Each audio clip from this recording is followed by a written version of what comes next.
Hello students, how are you. Last time हम लोगों ने डिस्कस किया था काइनेटिक एनर्जी और उसके डेरिवेशन के बारे में, है ना। आज हम लोग डिस्कस करेंगे पोटेंशियल एनर्जी और उसके फार्मूले के बारे में। फिर उसके बाद हम लोग डिस्कस करेंगे कि पोटेंशियल एनर्जी और काइनेटिक एनर्जी दोनों मिलकर के क्या बनाते हैं ना। वो थर्ड जो एनर्जी होती है उसको कहते हैं मैकेनिकल एनर्जी। ठीक है, तो इसका यूज़ कहाँ पर होता है ना, कहाँ कहाँ पे ये एनर्जी स्टोर्ड होती है, ये हम लोग डिस्कस करेंगे। तो आज हम लोग डिस्कस करेंगे पोटेंशियल एनर्जी।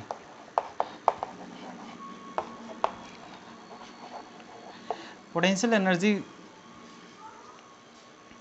क्या होता है, इसकी डिफिनीशन देख लेते हैं, है ना, फिर डिस्कस करेंगे, है ना। या फिर ऐसे देख लेते हैं कि सपोज दैट आपके पास क्या है कि कोई एक हैवी वेट है ना। सपोज दैट आपके पास ब्रिक है ना, ईंट है। तो आप ईंट को क्या करो, है ना, कि ऐसे सरफेस पे रख दो तो कोई वो फोर्स नहीं लगा रहा है ना, कुछ भी काम नहीं कर रहा है ना, उसके अंदर भी कोई भी एनर्जी नहीं है। जो ब्रिक है, ब्रिक अगर सरफेस पे रखा है या फिर चौक है ना, इसको अगर हम अर्थ सरफेस पर रख दें तो ये इसके अंदर कोई भी एनर्जी स्टोर्ड नहीं है। ठीक है, चाहे वो काइनेटिक एनर्जी हो या फिर पोटेंशियल एनर्जी, इसके अंदर कोई भी एनर्जी नहीं होगी। ठीक है, अगर हम कुछ वर्क करें, इसके अंदर कुछ वर्क करें, है ना, अगेंस्ट द ग्रेविटी, है ना, अगेंस्ट द ग्रेविटी हम क्या करें, इस पर कोई वर्क करें। तो अगेंस्ट द ग्रेविटी कैसे वर्क कर सकते हैं, इसको हम थोड़ा सा ऊपर हाइट तक लिफ्ट करें और उसके बाद से होल्ड किए रहें, है ना। तो इसके लिए हमें कुछ ना कुछ वर्क करना पड़ेगा। इस चौक को या फिर ब्रिक को, ईंट को अर्थ सरफेस से, ग्राउंड से उठा करके छत पर ले जाने के लिए कुछ ना कुछ वर्क करना पड़ेगा। वो वर्क कौन सा होगा, ग्रेविटी के अगेंस्ट हम कुछ वर्क करेंगे, है ना। ग्रेविटी फोर्स लगा रहा है, उसके अगेंस्ट हम क्या कर रहे हैं, फोर्स लगा रहे हैं और डिस्प्लेसमेंट कर रहे हैं, है ना। तो फोर्स और डिस्प्लेसमेंट मिलके क्या बनाता है, वर्क बनाता है। ठीक है, वर्क इक्वल्स टू क्या होता है, force into displacement. Work equals to force into displacement, ये हम जानते हैं, है ना। तो कुछ हमने वर्क किया, तो अब जो ब्रिक या फिर चौक को हमने क्या किया, छत पे ला करके रख दिया। अब उसके अंदर कुछ एनर्जी स्टोर्ड हो गया है ना।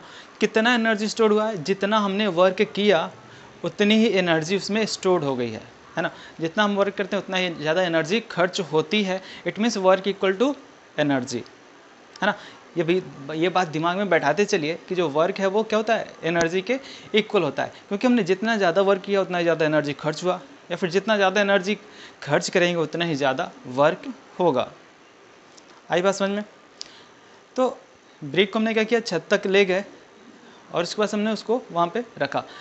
तो जो हमने वर्क किया उसको हम कैलकुलेट कर लें, फोर्स इनटू डिस्प्लेसमेंट, और उसके बाद से हम उस ब्रिक को हम क्या करें, हवा में रिलीज़ कर दें। तो वो कहाँ जाएगा, वापस अर्थ ग्राउंड पे, है ना, अर्थ सरफेस पे आकर के गिरेगा, है ना।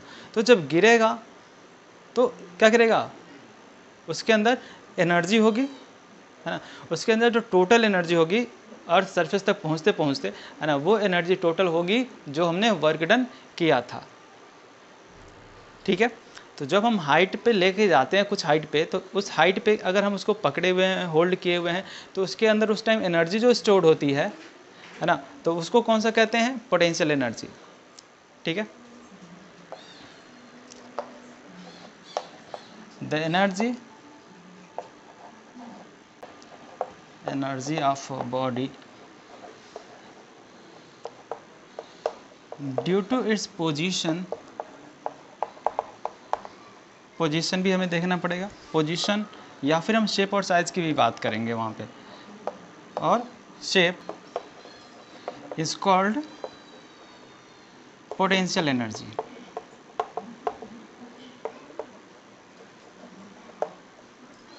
है ना। अब इस पोटेंशियल एनर्जी की बात करें, है ना, तो इसकी यूनिट लिख लेते हैं ना। तो एनर्जी कौन सी हो, चाहे पोटेंशियल एनर्जी हो, काइनेटिक एनर्जी हो, या फिर वर्क डन हो, है ना। तो इन सभी का जो यूनिट होता है वो क्या होता है, जूल होता है। क्या होता है, जूल होता है ना। तो ये जो एनर्जी है, पोटेंशियल एनर्जी,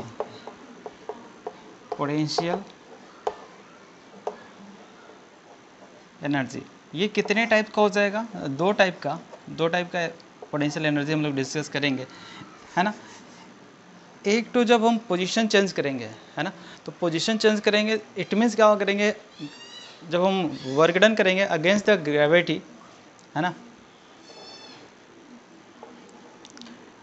अगेंस्ट ग्रेविटी,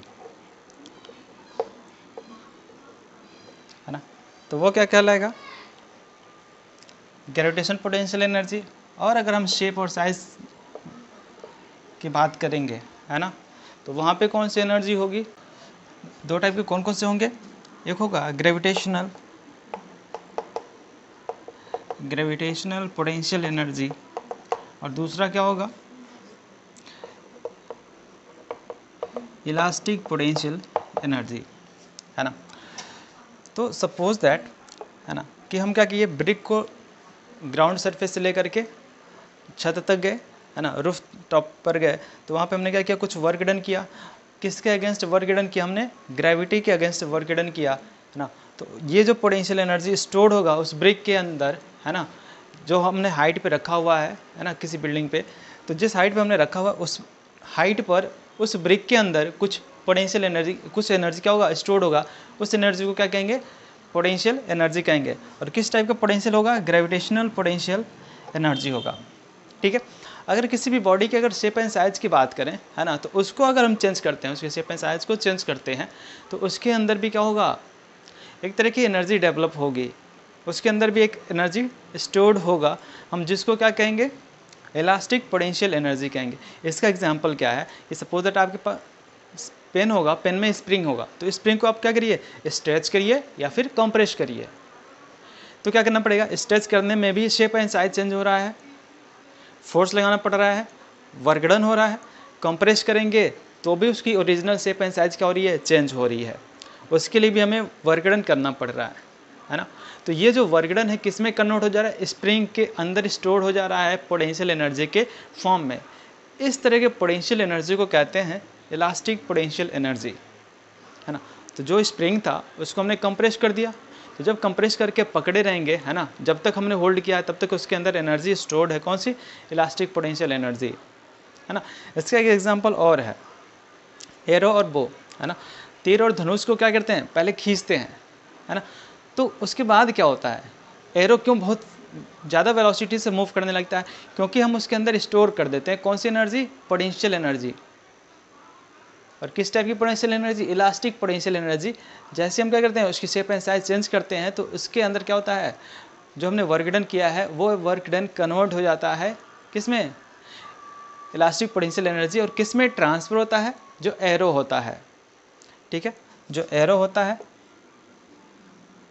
ना, उसमें क्या होता है, स्टोर्ड हो जाता है। और जैसे ही हम क्या करते हैं, इसको खींचते हैं तो इसके अंदर स्टोर्ड हो गया, फोर्स लगाए और डिस्प्लेसमेंट भी हो, तो अब ये टोटल जो वर्क डन है अब कन्वर्ट हो जाएगा किस में, इलास्टिक पोटेंशियल एनर्जी में। जैसे हम इसको रिलीज़ करेंगे ये बहुत ही ज़्यादा वेलोसिटी से आगे मूव करेगा, ठीक है ना। तो जब एनर्जी क्या हो, ग्रेविटी के अगेंस्ट काम करे तो उसको कहते हैं ग्रेविटेशनल पोटेंशियल एनर्जी। जब पोटेंशियल एनर्जी कब हो, शेप एंड साइज चेंज होने से हो, तो उसको कहते हैं इलास्टिक पोटेंशियल एनर्जी। तो इसकी डेफिनेशन क्या हो जाएगी,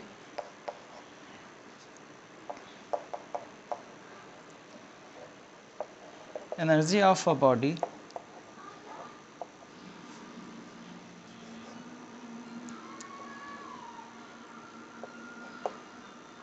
above the ground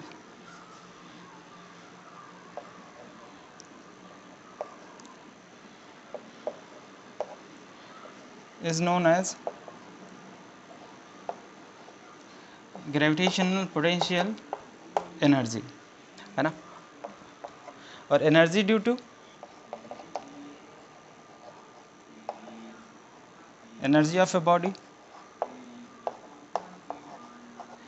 due to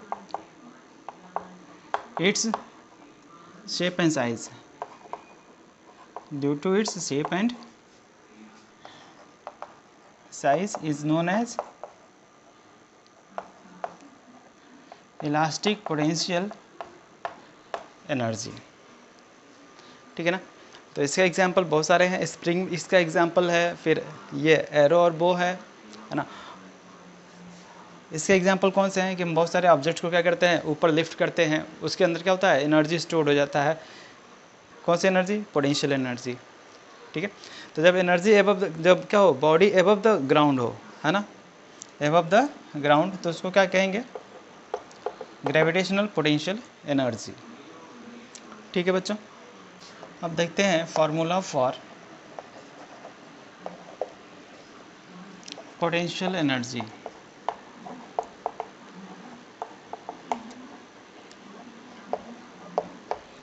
ना, पोटेंशियल एनर्जी का फॉर्मूला हम लोग डिराइव करेंगे, है ना। तो सबसे पहले ये देखते हैं कि पोटेंशियल एनर्जी इक्वल्स टू क्या होता है ना। पोटेंशियल एनर्जी तभी होगा जब हम क्या करेंगे, कुछ ना कुछ वर्क डन करेंगे, है ना। बिना वर्क डन किए किसी भी बॉडी में, किसी भी ऑब्जेक्ट में पोटेंशियल एनर्जी स्टोर्ड नहीं हो सकता है। ठीक है, तो पोटेंशियल एनर्जी जो इक्वल होगा वो किसके होगा, वर्क डन के, है ना। तो चाहे स्प्रिंग हो, तो स्प्रिंग को भी हमने एनर्जी स्टोर कराने के लिए हमने क्या किया, कंप्रेस किया, यानी कि वर्क डन किया, स्ट्रेच किया तो भी वर्क डन किया। ब्रिक को ग्राउंड सरफेस से लेकर के, है ना, छत तक गए, छत के सरफेस तक गए तो भी हमने क्या किया, वर्क डन किया। और उस ब्रिक के अंदर अब क्या स्टोर हो गया है, पोटेंशियल एनर्जी। तो इसके लिए हमें क्या करना पड़ता है, वर्क डन। तो पोटेंशियल एनर्जी इक्वल्स टू, है ना, सपोज दैट हमने किसी ऑब्जेक्ट को, है ना, उठा करके कहाँ तक ले गए, किसी हाइट h तक ले गए, है ना। तो इस ऑब्जेक्ट का जो फोर्स होगा वो कितना होगा, डाउनवर्ड डायरेक्शन में होगा। अगर इसका मास m kg है तो ये फोर्स नीचे कितना लगा रहा होगा, इसका वेट काम करेगा और वो होगा mg, ये इसका फोर्स हो गया, है ना। तो अब देख लेते हैं वर्क डन इक्वल्स टू क्या होता है, फोर्स इनटू डिस्प्लेसमेंट,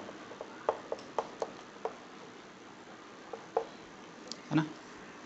तो potential energy equals to force कितना लग रहा है, m इंटू जी लग रहा है ना, क्योंकि अर्थ फोर्स लगा रहा है, ग्रेविटी फोर्स लगा रहा है। तो यहाँ पे gravitational acceleration into mass, mass into acceleration force कहलाता है। इंटू डिस्प्लेसमेंट कैसा हो रहा है, वर्टिकली अपवर्ड डायरेक्शन में हो रहा है। तो वर्टिकली अपवर्ड डायरेक्शन में हम डिस्प्लेसमेंट कितना लेंगे, h लेंगे। यानी कि अब हमारा जो पोटेंशियल एनर्जी आ गया, कितना आ गया, mgh।